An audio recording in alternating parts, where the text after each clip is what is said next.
IGNOU guidance में और मैं आरती। चलिए आइए आज का वीडियो ले लेते हैं BHDLA 135 और ब्लॉक 2 ले लेते हैं जिसका बिल्कुल भी वीडियो नहीं डला हुआ है। ठीक है, तो ब्लॉक 2 में वाचन और विविध विषय हैं और जिसके अंतर्गत हम यहाँ पे यूनिट 8 सामाजिक विज्ञानों की भाषा इतिहास के संदर्भ में तथा वर्तनी के कुछ नियम देख लेंगे। ठीक है ना, तो हम कह सकते हैं कि यहाँ पर जो इम्पोर्टेंट है वो इम्पोर्टेंट है आपका वर्तनी के कुछ नियम। ठीक है, तो सामाजिक विज्ञानों की भाषा तो है ही है लेकिन वर्तनी के नियम वेरी इंपॉर्टेंट बन जाते हैं। तो चलिए आइए फिर शुरू कर देते हैं और आप भी तब तक काम कर दीजिए, शुरू हो जाइए। मतलब वही वीडियो को लाइक करना, शेयर करना और चैनल को सब्सक्राइब कर लीजिए नहीं किया है। आपको यदि मैं वीडियो डालती हूँ और आपको नोटिफिकेशन मैसेज नहीं मिल पाता है तो फिर इसका मतलब ये है कि आपने बेल आइकन को प्रेस नहीं किया है।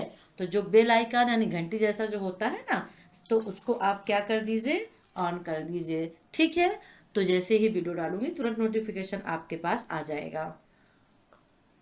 चलिए फिर शुरू कर देते हैं। सामाजिक विज्ञानों की भाषा में वर्तनी संबंधी कुछ नियम देखें। प्रत्ययों से शब्द रचना। ठीक है, प्रत्ययों से शब्द रचना, राइट। इसमें इंपॉर्टेंट ही लेंगे।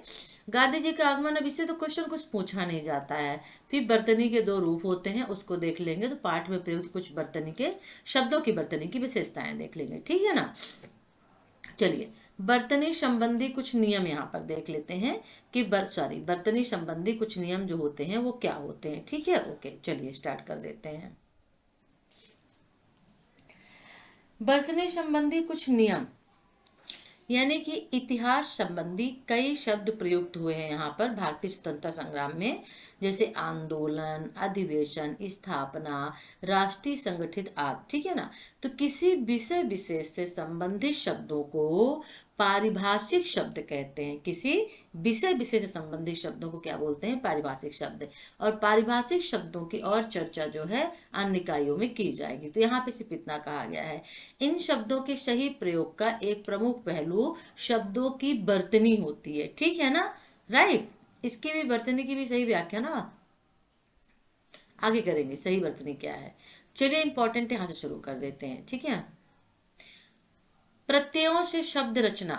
प्रत्ययों से शब्द रचना कैसे बनती है हम ये देख लेते हैं। ठीक है, तो देखिए भाषा के बहुत सारे शब्द दूसरे शब्दों के मेल से बनते हैं। ठीक है ना, भाषा के बहुत सारे ऐसे शब्द होते हैं जो दूसरे शब्दों के मेल से बनते हैं। जैसे यहाँ पे देख लेते हैं, दया शब्द से निर्दय और दयावान, दयनीय, दयालु आदि शब्द बनते हैं दया से। ठीक है ना, जब उपसर्ग लगा देंगे नी तो क्या हो जाएगा, निर्दय, दयावान, दयनीय, दयालु। ठीक है ना, क्योंकि ये गुण संधि होती है, संधियां होती है। निर्दय आप कहेंगे दया है, निर्दय कैसे बन गया, दयावान, दयनीय, दयालु तो समझ में आ गया।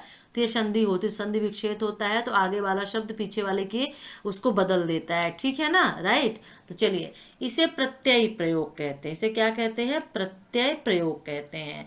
अगर प्रत्यय का सही ज्ञान हो तो प्रत्यय से बनने वाले शब्दों में वर्तनी दोष नहीं होता है। वर्तनी का मतलब क्या होता है, एक तरह से शब्द जिसे हम पढ़ते हैं जो, ठीक है, राइट। और दूसरे शब्दों में उस प्रत्यय से बनने वाले सभी शब्दों की वर्तनी का ज्ञान हो जाता है। ठीक है ना, तो चलिए यहाँ पर देख लेते हैं बस प्रत्ययों से शब्द रचना। अब यहाँ पर ये बार बार शब्द यूज होगा, कौन सा, वर्तनी। तो जब तक इस शब्द का अर्थ नहीं समझ लेते हैं तो वो चीजें समझ में नहीं आएंगी। ये लाइन समझ में आई, नहीं आई ना। जैसे कि अगर प्रत्यय का सही ज्ञान हो तो प्रत्यय से बनने वाले शब्दों में वर्तनी दोष नहीं होता। दूसरे शब्दों में उस प्रत्यय से बनने वाले सभी शब्दों की वर्तनी का ज्ञान हो जाता है। वर्तनी क्या है भाई, तो चलो इसको थोड़ा समझ लेते हैं। देखिए वर्तनी का मतलब होता है लिखने की रीति को। ठीक है ना, लिखने की जो रीति होती है उसे वर्तनी कहते हैं, इसे अक्षरी भी कहते हैं। ठीक है, तो वर्तनी लिखने की रीत कहलाती है। तो किसी भी भाषा की समस्त ध्वनियों को सही ढंग से उच्चरित करने के लिए ही वर्तनी की एक रूपता स्थिर की जाती है। वही है कि समस्त ध्वनियों को सही ढंग से जब आप बोलेंगे, उच्चरित करना यानी बोलना, ठीक है है ना। तो उच्चारित करने के लिए वर्तनी की एक रूपता नहीं, वर्तनी की यहाँ पे जरूरत पड़ती है। तो लिखने की रीत को हम क्या कहते हैं, लिखने की रीत को हम वर्तनी कहते हैं, ठीक है ना। अब यहाँ पे कुछ उदाहरण दिए हुए हैं, ठीक है ना। जैसे प्रत्यय ई हो गया, प्रत्यय का मतलब क्या, उपसर्ग प्रत्यय आपने सुना है ना, कि प्रत्यय ऑलवेज पीछे लगता है, उपसर्ग आगे लगता है, ठीक है ना। और जब भी ये लगते हैं तो अर्थ बदल देते हैं, ठीक है। तो प्रत्यय ई हो गया। अब ई से बनने वाले शब्द कौन कौन से हो सकते हैं, तो प्रत्यय से बनने वाले शब्दों में दीर्घ ई, ठीक है, ई, ई यानी बड़ी है, ये ई दीर्घ यानी बड़ी को हम पहचान सकते हैं। तो स्थानीय, इसमें भी ई है, केंद्रीय, द्रीय ई है, भारतीय, दयनीय, राष्ट्रीय, स्मरणीय, पूजनीय। तो इन शब्दों में दया से दयनीय बनता है और पूजा से पूजनीय, बाकी स्थान, भारत आदि शब्दों से बने हैं, ठीक है ना। तो इनमें यदि पूछा जाए कि दया से क्या बन सकता है, तो दयनीय और पूजा बन सकते हैं। पूजनी से पूजनी जो है वो किससे बन सकता है, दया से, दयनीय बनता है और पूजा से पूजनी बनता है, ठीक है ना। अब यहाँ पे जैसे ई हो गया, अब प्रत्यय इक ले लेते हैं। तो इस प्रत्यय से बनने वाले शब्दों के बारे में जैसे कुछ उदाहरण देख लेते हैं। न्यायिक, आर्थिक, तार्किक, एक छोटा है एक, ठीक है ना। मानसिक, सामाजिक, सांसारिक, व्यापारिक, ठीक है ना। तो ये क्या हो गए, ये प्रत्यय हो गए, ठीक है ना। जैसे कि ध्यान रखें कि मन से मानसिक बनता है, ठीक है ना। मानसिक किससे बनता है, मानसिक मन से बनता है, ठीक है, ठीक है। अब यहाँ पे देख लेते हैं कि प्रत्यय इत हो जा रहा है। तो यह प्रत्यय विभिन्न प्रकार के शब्दों में जुड़ता है। इत मूल शब्द का रूप तथा प्रत्यय वाला रूप दोनों को देखकर रचना को पहचानना होता है। जैसे विकास, तो विकास से क्या हो गया, विकसित हो गया, इत इत। स्थापना, स्थापित, ठीक है। उत्पादन, उत्पादित, घोषणा, घोषित। संगठित, सम्मानित, शोषित, पराजित, अव्यवस्थित, संशोधित। तो ये इत प्रत्यय है, ठीक है ना। और ई प्रत्यय से संज्ञा शब्दों से विशेषण बनाने के लिए इस प्रत्यय का उपयोग होता है।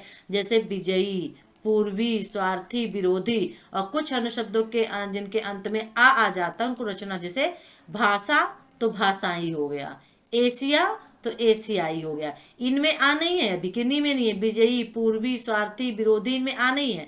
लेकिन कुछ ऐसे शब्द होते हैं जिनके लास्ट में आ आता है, ठीक है ना। जैसे भाषा तो भाषाई हो गया, ये ई यहाँ पे आ गया, ठीक है ना। एशिया, एशियाई। तो स्थाई शब्द को स्थाई नहीं लिखना चाहिए क्योंकि ये स्थाई है, ई या वाला ई, स्थाई ना कि स्थाई, ये नहीं है, ठीक है ना। तो प्रत्यय थोड़ा सा पढ़ लीजिएगा, प्रत्यय इंपॉर्टेंट हो सकता है, ठीक है ना। और ई आपने देखा है कि ई प्रत्यय सिर्फ संस्कृत शब्दों में आता है, और जब हम अंग्रेजी और उर्दू शब्दों को हिंदी में लिखते हैं तो शब्द के अंत में कभी हर्ष ई का प्रयोग नहीं होता है।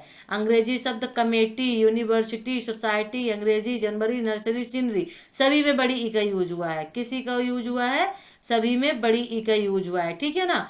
उर्दू शब्द में भी बर्बादी, परेशानी, बीमारी, आखिरी, देहाती, सभी में बड़ी ई का हुआ है। जो छोटी ई होती है वो संस्कृत शब्दों से आती है, ठीक है ना, राइट।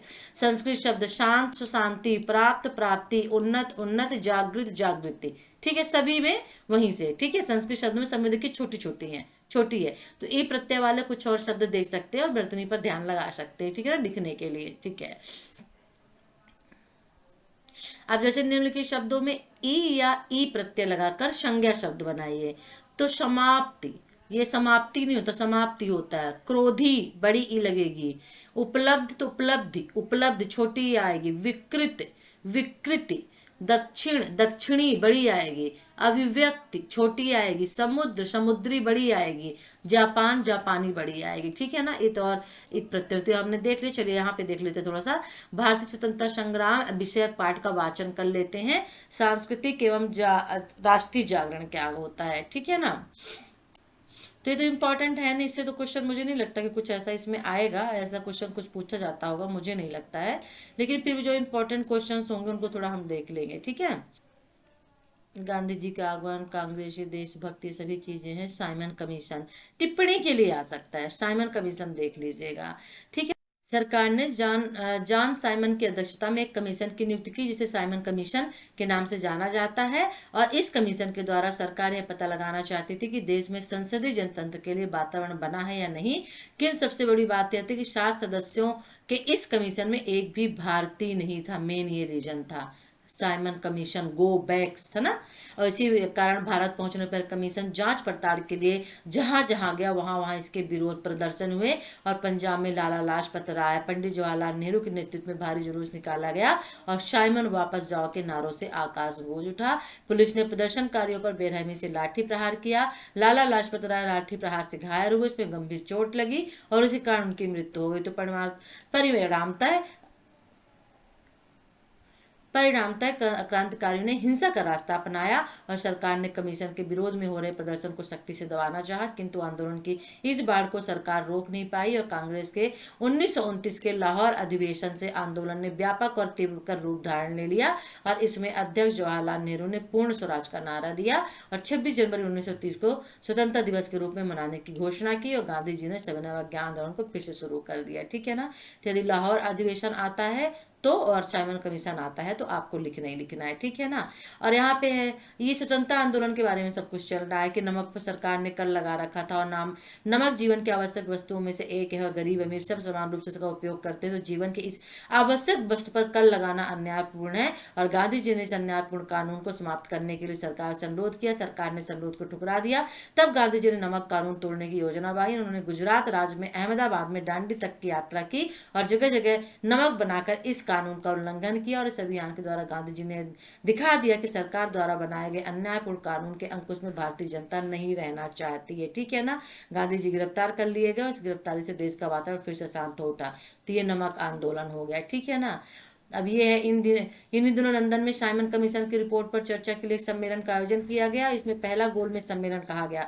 तो पहला गोलमेज सम्मेलन यदि आता है तो यही होगा। और कांग्रेस ने इस सम्मेलन का बहिष्कार किया। वह चाहती थी कि सम्मेलन से पूर्व गांधी जी तथा अन्य नेताओं को जेल से छोड़ दिया जाए। सरकार ने इस प्रस्ताव को ठुकरा दिया और वायसराय द्वारा मनोनीत सदस्यों के साथ ही सम्मेलन शुरू हुआ। गांधी जी एवं कांग्रेस के प्रतिनिधित्व के बिना यह सम्मेलन असफल रहा। ठीक है ना। फिर सरकार ने दूसरे गोलमेज सम्मेलन के लिए कांग्रेस को राजी करने का प्रयास किया और इस प्रयास के परिणाम स्वरूप लॉर्ड इरविन, इसे लॉर्ड इरविन समझौता भी कहा जाता है, लॉर्ड इरविन एवं गांधी जी के बीच जो है बातचीत में कांग्रेस द्वारा प्रस्तावित स्वतंत्रता आंदोलन के कार्यकर्ताओं एवं क्रांतिकारियों को फांसी की जगह जीवन कारावास की बात को अलग रखा गया। अंत में एक समझौता हुआ जिसके तहत सिर्फ अहिंसक बंदियों को रिहा करने की बात थी और इसे गांधी इरविन समझौता के नाम से जाना जाता है। ठीक है ना। तो कांग्रेस के एक वर्ग ने इस समझौते का विरोध किया। क्रांतिकारी भगत सिंह, राजगुरु एवं सुखदेव को फांसी दे दी गई और सरकार के इस कार्य में जनता से तीव्र आक्रोश पैदा हो गया। तो ये आंदोलन है, हम क्या देख रहे हैं, इतने सारे इसमें आ गए। तो भारतीय स्वतंत्रता जो आंदोलन है उसके बारे में हम यहाँ पे पढ़ रहे हैं। ठीक है ना। ये देखिए सभी एक एक करके यहाँ पे दिया गया है। ठीक है। राइट। गांधी जी का आगमन और उसके बाद उन्होंने क्या क्या किया पूरा जो है वो गांधी जी का ही है, यहाँ पे आपको मिलेगा। तो ये स्टार्टिंग यहाँ से है। राइट। ओके। मैं बता देती हूँ आपको कि भारतीय स्वतंत्रता संग्राम का विषयक पाठ का वाचन, सांस्कृतिक एवं राष्ट्रीय जागरण और यही सभी चीजें यहाँ से शुरू हो गई हैं टॉपिक बाय टॉपिक। ठीक है ना। आपको लगे कि क्या पढ़ रहे हैं हम तो बताना जरूरी है यहाँ पे। ठीक है ना। ओके। चलिए अब आगे यहाँ पर देख लेते हैं। जो इंपॉर्टेंट होंगे वही चीज लेंगे, जिसका कोई रोल नहीं है उसको यहाँ पे लेने का कोई मतलब नहीं है। ठीक है। ओके। चुनाव भी नहीं लेंगे। अंतरराष्ट्रीय घटनाएं भी इसमें इंपॉर्टेंट नहीं है।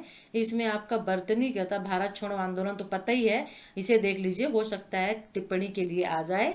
क्रिप्स मिशन की असफल होने पर कांग्रेस ने महसूस किया कि आंदोलन को एक ऐसा रूप दिया जाए जिससे बाध्य होकर अंग्रेजी सरकार भारतीयों की स्वतंत्रता की मांग को मान ले। और 8 अगस्त 1942 को बंबई में कांग्रेस कमेटी की बैठक हुई और ऐतिहासिक भारत छोड़ो प्रस्ताव पास किया गया। और इस प्रस्ताव में कहा गया कि भारत पर ब्रिटिश शासन की समाप्ति होना राष्ट्र के लिए आवश्यक है और भारत साम्राज्यवाद की मूल भूमि बन गया है। स्वतंत्रता की दृष्टि से ब्रिटेन एवं संयुक्त राष्ट्र को परखा जाएगा और एशिया अफ्रीका की जनता इस स्वतंत्रता से आशा से भर जाएगी और स्वतंत्र भारत अपने विशाल संसाधनों द्वारा नाजीवाद, फासिस्ट साम्राज्यवाद के खिलाफ संघर्ष में सहायता देगा। तो भारत छोड़ो आंदोलन था।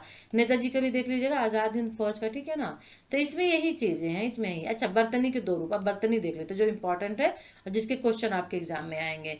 तो बर्तनी कितनी तरह की होती है, लिखने के मैंने बताया ना, लिखने का जो रूप होता है वो बर्तनी होता है। ठीक है ना। तो यहाँ पर बर्तनी जो है वो दो रूपों में, ठीक है ना, कुछ शब्द दो बर्तनी रूप में आ गए हैं। हिंदी में गए, गए, गई, गई, दोनों रूप चलते हैं। उसी तरह कुछ अन्य शब्दों में इसमें भी यही स्थिति होती है। तो बर्तनी के दो रूप, ठीक है ना। दो रूप का मतलब जैसे हम लोग गए को इस तरह से भी लिखते हैं और गए को इस तरह से भी लिखते हैं। गई को ई की मात्रा या फिर या में ई की मात्रा चढ़ा के गई लिखते हैं, ठीक है ना। तो दो रूप हो गए ना, इसलिए या फिर इसलिए, ये भी दो रूप हो गए। नए, नए, ये बर्तनी होती है दो रूपों में, ठीक है ना। तो बर्तनी के दो रूप से क्या समझते हैं, तो आपको ये लिखना पड़ेगा। हिंदी में उर्दू तथा अंग्रेजी से आए कुछ शब्दों में यह स्थिति दिखाई पड़ती है और इनमें से भी हम दोनों बर्तनी रूपों को सही मान सकते हैं। जैसे बर्बादी, बर्बादी, ऊपर आधा रा चढ़ा दीजिए, पूरा रा कर दीजिए, बर्बादी। सर्कस या ऊपर आधा रा, सर्कस। भर्ती, ऊपर आधा रा या भर्ती, ठीक है। बिल्कुल या बिल्कुल। नुकसान, नुकसान। गर्मी, गर्मी। तो ये बर्तनी के दो रूप होते हैं जो हिंदी, उर्दू तथा अंग्रेजी से आए हुए शब्द होते हैं, ठीक है ना। लेकिन दोनों ही हम यूज करते हैं, दोनों को सही मानते हैं, ठीक है ना। अब देख देते हैं वो हिंदी और किससे था, हिंदी, संस्कृत और किससे था, उर्दू से, सॉरी हिंदी, उर्दू से और अंग्रेजी से था। अब यहाँ संस्कृत से देख लेते हैं। संस्कृत से कुछ शब्द जो है बर्तनी के दो रूप देखने को मिलते हैं। कुछ शब्द हैं जैसे दोनों सही माने जाएंगे, जैसे महत्व, महत्व, ठीक है। अर्ध, अर्ध। कर्तव्य, कर्तव्य। और पूर्ति, पूर्ति। इस तरह के शब्द, इनमें क्या डिफरेंसेस है।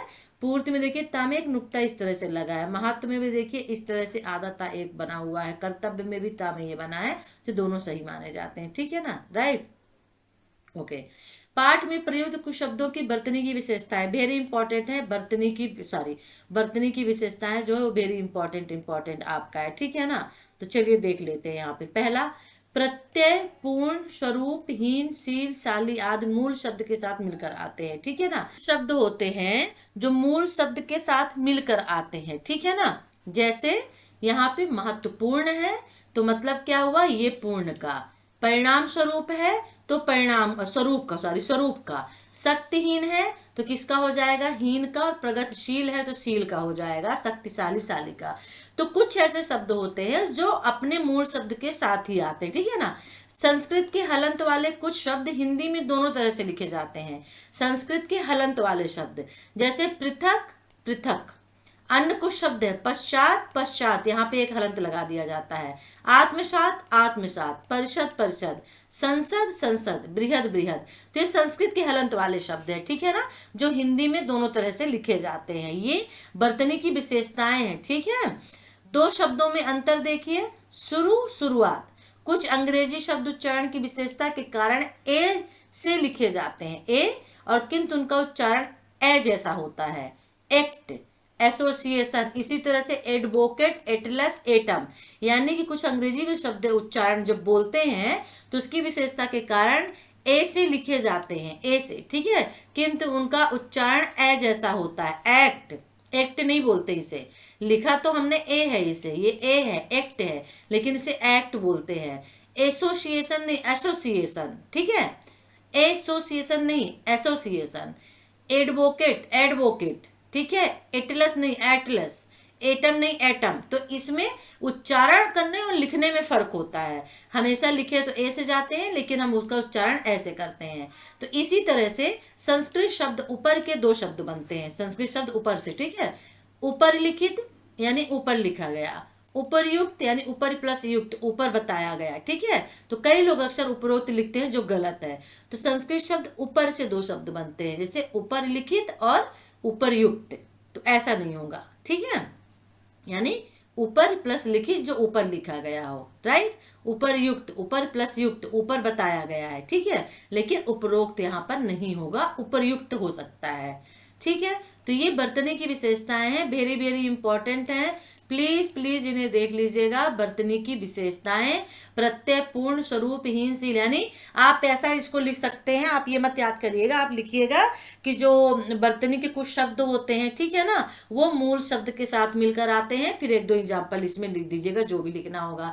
फिर संस्कृत के हलंत वाले कुछ शब्द हिंदी में दोनों तरह से लिखे जाते हैं। एक दो एग्जाम्पल याद रखिएगा तो अच्छे नंबर मिल जाएंगे। फिर दो शब्दों में अंतर होता है, ठीक है ना, जैसे शुरू, शुरुआत। कुछ अंग्रेजी के उच्चारण की विशेषता के कारण कुछ शब्द ए से लिखे जाते हैं किंतु उनका उच्चारण ए हो जाता है, तो इसमें एक दो एग्जाम्पल दे दीजिएगा। संस्कृत शब्द ऊपर से दो शब्द बनते हैं, ठीक है ना, ओके राइट। तो ये हो गया, आप देख लेते हैं क्या है इसमें, ओके। शब्दावली आ गई, मतलब ये खत्म हो गया क्या। बहिष्कार का मतलब क्या होता है, सब प्रकार का संबंध तोड़ देना। गांधी जी ने जनता से विदेशी वस्तुओं का बहिष्कार का आह्वान किया, ठीक है। रंगत यानी स्पर्श छाप, गणेश उत्सव में आदमी हिंदू रंगत देखकर मुसलमानों में संदेह उत्पन्न हुआ। सत्याग्रह, सत्य के लिए आग्रह। अवज्ञा यानी आज्ञा ना मानना, चंपारण में गांधी जी ने सर्वप्रथम सविनय अवज्ञा आंदोलन की शुरुआत की थी। नजरबंदी, किसी को ऐसी निगरानी में रखना जिससे कोई निश्चित स्थान या सीमा से बाहर न जा सके। अनशन यानी भोजन न करना, खाना छोड़ देना, ठीक है। और समाजवादी विचारधारा, ऐसी विचारधारा जिसमें सभी को समान रूप से अधिकार प्राप्त हो, चाहे वो राजनीतिक हो या सामाजिक हो, ठीक है ना। ये आ गया सारांश। तो प्रत्ययों द्वारा शब्द रचना, विशेषकर पारिभाषिक शब्दों की रचना को पहचान कर उनका सही उपयोग प्रयोग कर सकते हैं, वही प्रत्यय होते हैं, ठीक है ना। तो चलिए यहाँ पर अब देख लेते हैं, अब नेक्स्ट हमारी यूनिट क्या है, हम इसी में ले लेते हैं, ठीक है, ओके राइट, सभी को ले लेते हैं। नेक्स्ट हमारी यूनिट है सामाजिक विज्ञानों की भाषा है, ठीक है ना, और राजनीतिक विज्ञान तथा शब्द रचना, ठीक है। तो चलिए इसमें इंपॉर्टेंट ये चीजें नहीं होती हैं, ये चीजें नहीं होती हैं, इंपॉर्टेंट ये चीजें होती हैं व्याकरणिक विवेचन, शब्द रचना, और फिर इसमें आ जाएगा पारिभाषिक शब्दावली के प्रयोग। तो 2 यूनिट इसी में कर लेते हैं, तो आपके लिए भी ठीक रहेगा और मेरे लिए भी ठीक रहेगा, ठीक है ना, ओके। अब देख लेते हैं व्याकरणिक विवेचन शब्द रचना क्या होती है, ठीक है ना। बी उपसर्ग यानी आप विभिन्न प्रकार के विशेष विचित्र जैसे कुछ शब्दों का प्रयोग मिलेगा, और उन शब्दों में बी जो होता है उपसर्ग का प्रयोग किया हुआ होता है, क्योंकि उपसर्ग ऑलवेज आगे लगता है, ठीक है, और फिर लग के अब पीछे वाले के अर्थ को बदल देता है। तो कुछ शब्दों के पूर्व उपसर्ग लगाने से नए शब्द बनते हैं, और बी उपसर्ग के प्रयोग और उससे बनने वाले कुछ नए शब्दों को देखेंगे यहाँ पर, ठीक है ना। बी प्लस भिन्न विभिन्न हो गया, बी प्लस शेष विशेष, और बी प्लस चित्र विचित्र हो गया। तो उपसर्ग लगाने से मूल शब्द के अर्थ में परिवर्तन हो जाता है, यही उपसर्ग की परिभाषा भी है कि उपसर्ग शब्द के हमेशा आगे लगते हैं, और आगे लगने के बाद जब मूल शब्द में या मूल शब्द के अर्थ में परिवर्तन हो जाता है तो उपसर्ग कहलाता है, ठीक है ना। अब जब परिवर्तन हो ही जाता है तो अब ये देख ले कि परिवर्तन कितनी तरह का होता है। तो जैसे शब्द में विशेषण के रूप में प्रयुक्त हो सकता है, जैसे विचित्र, शब्द का विपरीत अर्थ दे सकता है, जैसे विदेश विजातीय, शब्द के मूल अर्थ को सीमित अर्थ छेद दे सकता है, जैसे विज्ञान, और शब्द के अर्थ में कोई परिवर्तन नहीं होता है, जैसे विनाश, ठीक है। तो यहाँ पर अब यहाँ पे मूल शब्द के अर्थ, अगर मूल शब्द के अर्थ में परिवर्तन हो तो क्या हो सकते हैं, ठीक है ना, उपसर्ग लगाने से। तो शब्द में विशेषण के रूप में प्रयुक्त हो सकता है। विचित्र क्या है, विचित्र एक विशेषण ही तो है ना। वो मैंने देखा वो कल बड़ा विचित्र दिख रहा था, या मैंने कल राधा को देखा बड़ी विचित्र दिख रही थी, कल का मौसम बड़ा विचित्र था। तो क्या ये विशेषता बताया जा रहा है, तो विशेषण के रूप में प्रयुक्त हो सकता है शब्द, ठीक है, शब्द में। फिर दूसरा, शब्द का विपरीत अर्थ दे सकता है, जस्ट अपोजिट अर्थ दे सकता है, जैसे विदेश विजाति, जस्ट अपोजिट हो गए, ठीक है ना। फिर जाति विजाति, देश विदेश। फिर शब्द के मूल अर्थ को सीमित अर्थ छेद दे सकता है, सीमित यानी संकुचित, बहुत कम, जैसे विज्ञान, सिर्फ जो चीजें होंगी विज्ञान के अंदर ही होगी, तो एक सीमित अर्थ हो गया, ठीक है ना। फिर शब्द के अर्थ में कोई परिवर्तन नहीं होता है, तो जैसे विनाश हो गया, ठीक है ना। तो विनाश जब ये शब्द होता है तो इसके अर्थ में कोई परिवर्तन नहीं होता है। तो यहाँ पर उपसर्ग लगने से मूल शब्द के अर्थ में कौन कौन से परिवर्तन होते हैं, क्वेश्चन इस तरह का आपसे पूछ सकता है। तो ये आपका एक क्वेश्चन यहाँ पे क्रिएट हो गया कि उपसर्ग से क्या समझते हैं, और उपसर्ग लगने से मूल शब्द के अर्थ में क्या क्या परिवर्तन होते हैं। तो फिर आपको ये जो 4 परिवर्तन होते हैं ये लिखने होंगे, ठीक है, ओके। चलिए, विलोम शब्द, विलोम शब्द तो पता ही है कि क्या होता है, विपरीत अर्थ देने वाले शब्द को विलोम शब्द कहते हैं, ठीक है ना, ठीक है। जैसे समानता असमानता, देश विदेश, गरीब अमीर, धनवान निर्धन, निम्न उच्च, तो इन्हें विलोम शब्द कहते हैं क्योंकि विपरीत अर्थ देते हैं, ठीक है ना। तो विलोम शब्द बनाने के लिए उपसर्गों का प्रयोग किया जाता है, और आ उपसर्ग लगाकर कौन कौन से विलोम शब्द बनते हैं। यदि आप यहाँ पर समान में आ उपसर्ग लगा दीजिए तो ये असमान हो जाएगा, संभव में आ लगा दीजिए तो असंभव, और सचेत में आ लगा दीजिए तो अचेत हो जाएगा, ठीक है। यानी इनके सबके पहले क्या लग जाएगा, आ उपसर्ग लग जाएगा। आ प्लस समान असमान, आ प्लस संभव असंभव, आ प्लस सचेत अचेत, क्योंकि उपसर्ग ऑलवेज आगे लगते हैं, रिमेम्बर। स्वर से आरंभ होने वाले शब्दों के पहले आ के स्थान पर अन उपसर्ग लगता है। अब देखिएगा, यदि स्वर है, ठीक है ना, तो यदि स्वर है तो स्वर से जो आरंभ होने वाले शब्द होते हैं उसके पहले आ के स्थान पर अन उपसर्ग लगता है। स्वर कौन कौन से होते हैं इतना तो पता है, मुझे बताने की जरूरत नहीं है आई थिंक, ठीक है ना, क्योंकि हिंदी पढ़ रहे हैं। छोटा, बड़ा, छोटी, बड़ी, ये स्वर कहलाते हैं। पूरा जो ये है और काका का घंगा व्यंजन कहलाते हैं। तो स्वर से जो भी शब्द आरंभ होते हैं शब्दों के पहले आ के स्थान पर अन उपसर्ग लगता है। जैसे देखिए अब यहाँ पर अनेक, एक, अनेक, अर्थ, अनर्थ, आदर, अनादर।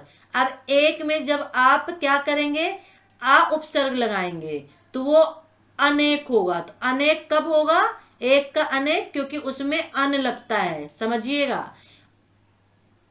इसी तरह से जब आप अर्थ में आ लगाएंगे तो ये यहाँ पे अन होगा, तो अनर्थ हो जाएगा।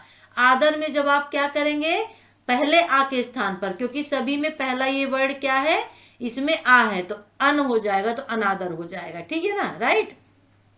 चलिए, तो जो स्वर से शब्द स्टार्ट होते हैं बस इतना याद रखिएगा कि जो शब्द स्वर से स्टार्ट होते हैं तो होने वाले शब्दों के पहले आ के स्थान पर क्या लग जाता है, अन लग जाता है, ठीक है, ओके। ये भी स्वर है, ये भी स्वर है, ये भी स्वर है, ए आ। अब ये स्वर से स्टार्ट हुए हैं तो इनमें एक ही जगह अन लग जाएगा, तो एक, अनेक, अर्थ, अनर्थ, आदर, अनादर।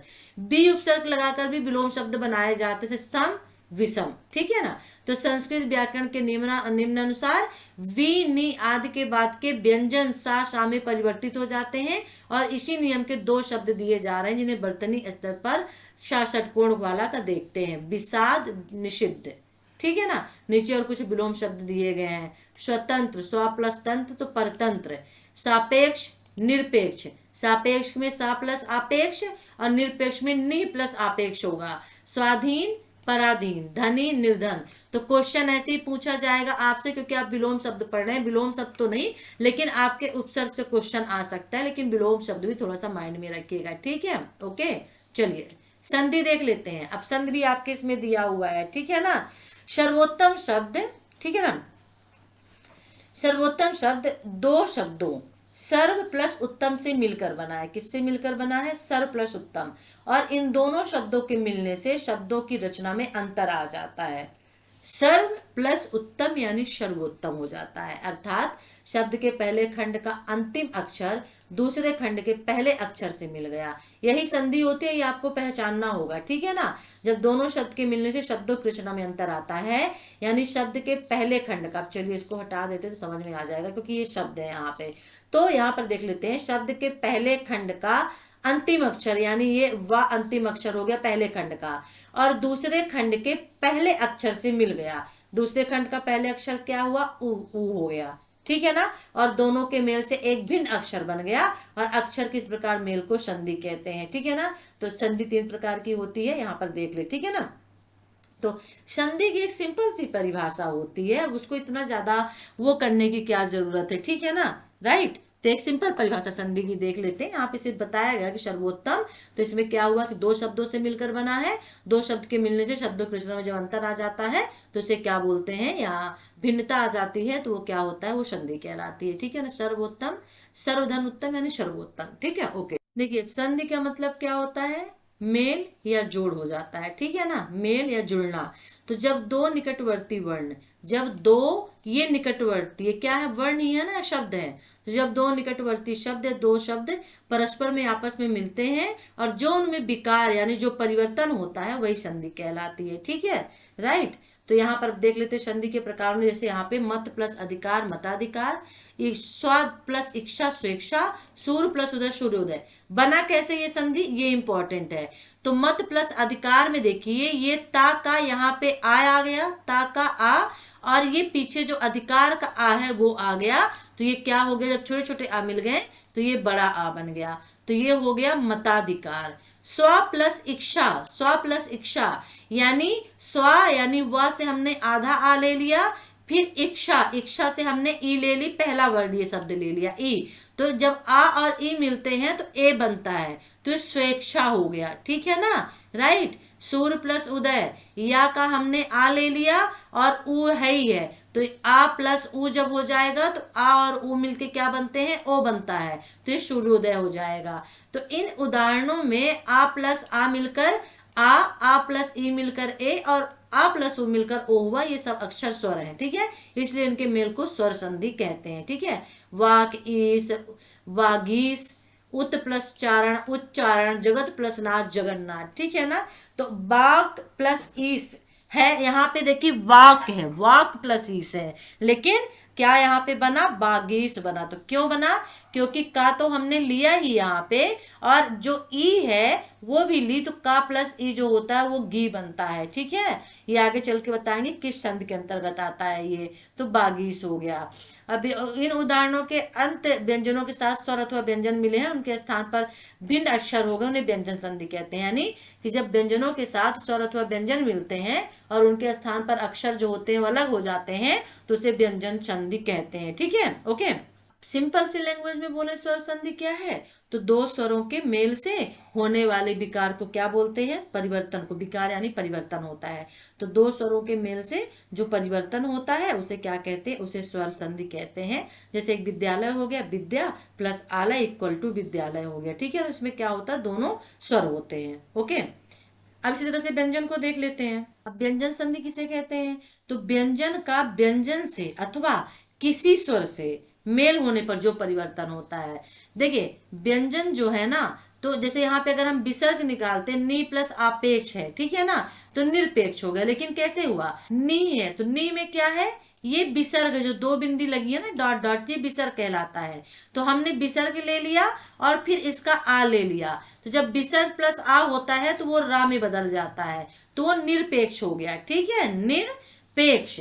नि प्लस आशा, तो फिर हमने यहाँ पे क्या किया, विसर्ग ले लिया, यहाँ पे दो डॉट जो है वो विसर्ग, तो इसको ले लिया और ये आ को हमने ले लिया, तो आ विसर्ग प्लस आ क्या हो जाएगा, बड़ा रा, क्योंकि बड़ा आ है, तो क्या हो जाएगा, निराशा।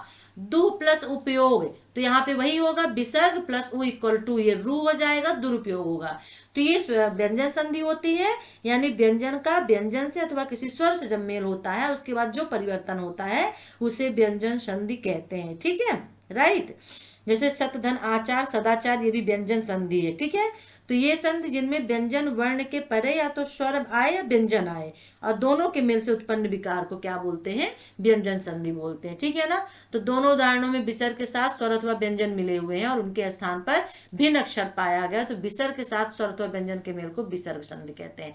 अब देखिए व्यंजन संधि जब बोलते हैं, जब व्यंजन के साथ में व्यंजन या फिर स्वर आता है और उसके बाद जो परिवर्तन होता है वो व्यंजन होता है। लेकिन विसर्ग संधि क्या होती है, विसर्ग संधि में क्या होती है कि विसर्ग के साथ स्वर अथवा व्यंजन के मेल से जो परिवर्तन होता है वो विसर्ग संधि कहलाती है, ठीक है ना। तो जो अभी हमने ये देखा, ये अभी हमने एग्जाम्पल यहाँ पे देखा, ये जो हमने एग्जाम्पल, ये वाला एग्जाम्पल देखा, ये विसर्ग था, क्योंकि ये इसमें विसर्ग लगे हुए हैं, ठीक है ना।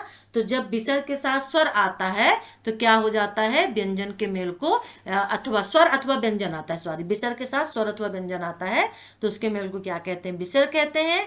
और जब यहाँ पे व्यंजन के साथ व्यंजन या फिर स्वर आता है और उसके मेल से जो परिवर्तन होता है उसे व्यंजन संधि कहते हैं, ठीक है ना। और स्वर तो पता ही है स्वर किसे कहते हैं, दो स्वरों के मेल से जो भी परिवर्तन होता है, विकार उत्पन्न होता है, उसे स्वर कहते हैं। तो देख लीजिएगा स्वर और ये व्यंजन संधि 100% इससे क्वेश्चन पूछा जाएगा, ठीक है ना। और कुछ एग्जाम्पल भी लिख लीजिएगा।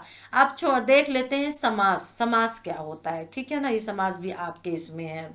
तो समास किसे कहते हैं, जब दो या दो से अधिक शब्द अपने संबंधी शब्दों को छोड़कर एक साथ मिल जाते हैं तब उसके मेल को समास कहते हैं। जब दो या दो से अधिक शब्द अपने संबंधी शब्दों को छोड़कर एक साथ मिल जाते हैं, या जब दो या दो से अधिक शब्द एक साथ मिल जाते हैं तो उसे समास कहते हैं। और समासिक पद किसे कहते हैं, समासिक शब्द उनसे मिले हुए शब्दों को समासिक शब्द कहते हैं। जब दो या दो से अधिक शब्द आपस में मिल जाते हैं, जब दो या दो से अधिक शब्द अपने संबंधी शब्दों को छोड़कर एक साथ मिल जाते हैं, या दो या दो से अधिक शब्द जब एक साथ मिल जाते हैं तो उसे समास कहते हैं और उसके मेल को समास कहते हैं। और उनसे मिले हुए शब्दों को, जो शब्द अब मिलते हैं वो समासिक पद कहलाते हैं, समासिक शब्द कहलाते हैं, ठीक है ना।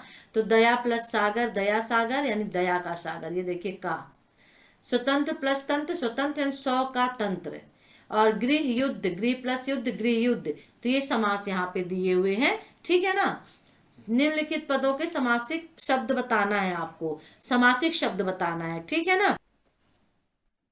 चंद्र के समान मुख वाली चंद्रमुखी, चंद्र प्लस मुखी चंद्रमुखी। माता और पिता माता पिता। वर्षा का काल वर्षा काल। कार्य में कुशल कार्य कुशल, कार्य प्लस कुशल लंबे काल से।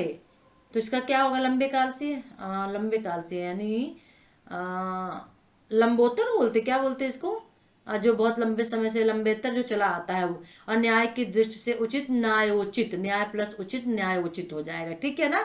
तो शब्द रचना संबंधी व्याकरणिक नियमों का अध्ययन करने के उपरांत पाठ का वाचन कीजिए। कर लिए पाठ का वाचन। चलिए, तो ये समास हो गया। समास का थोड़ा सा ही दिया हुआ है, ज्यादा नहीं दिया हुआ है आपके इसमें। देखते सारांश आ गया। तो इसमें हमें पढ़ना क्या था, इसमें हमें दो ही चीजें पढ़नी थी जो हमने पढ़ ली। और कौन सी दो चीजें पढ़नी थी हमें, बर्तनी, ठीक है, और बर्तनी के बाद संधि व्यंजन और सॉरी इसमें पढ़, सॉरी बर्तनी पहले में था।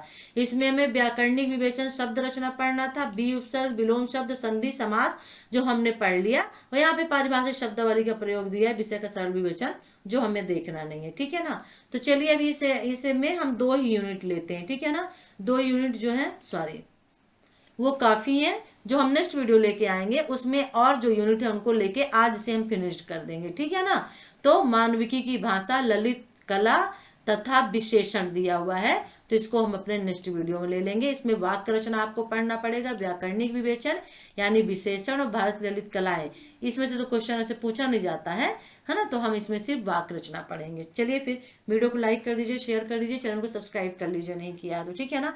नेक्स्ट वीडियो के साथ हम आपसे फिर मिलते हैं, तब तक के लिए टेक केयर, बाय।